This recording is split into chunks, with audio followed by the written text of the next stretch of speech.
இது குழந்தைகளுக்கான ஒரு விளையாட்டு. அழுகிற குழந்தைகளை நாம் அமைதிப்படுத்த முடியும். ரொம்ப அடம்பிடிக்கிற குழந்தைகளுக்கு கூட சில காயத்தில் நிறைய வித்தைகள் இருக்குது. அதையெல்லாம் செஞ்சு குழந்தைங்க முன்னாடி விட்டோம்னா ரொம்ப அமைதியாகிடுவாங்க. அவங்க நம்மளோட சேர்ந்துக்குவாங்க. பாருங்கள், இது 2ஆம் அடிங்க.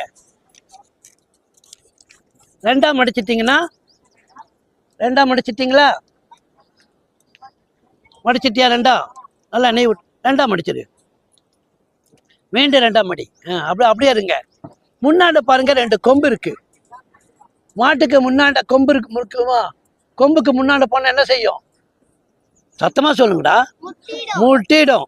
அப்போ கொம்புக்கு முன்னால போகக்கூடாது. நல்லா புரிஞ்சுக்கோங்க. வாளுக்கு பின்னாண்ட போனால் வாழை சுழட்டி அடிக்கும். வாளுக்கு பின்னாலையும் போகக்கூடாது. வாளுக்கு பின்னாண்ட இங்கே, கொம்புக்குன்னா இந்தாண்ட. இப்போ புரியுதா?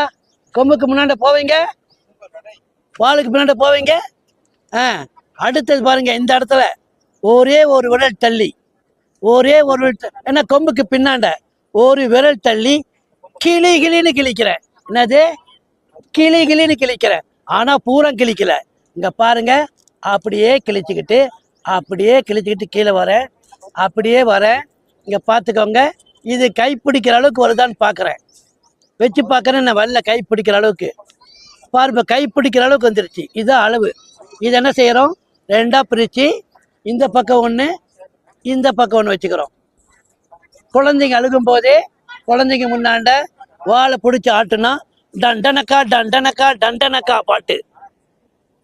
தாடியை பிடிச்சி இழுத்தோம்னா டிண்டனக்கா டிண்டனக்கா டிண்டனக்கா டண்டனக்கா டிண்டனக்கா டண்டனக்கா.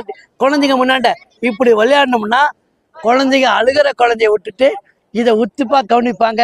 நம்மக்கிட்ட இது வாங்க பார்ப்பாங்க. கொடுத்துடலாம். குழந்தைகளை நம்ம கட்சியில் இணைச்சிக்கலாம். புரியுதா?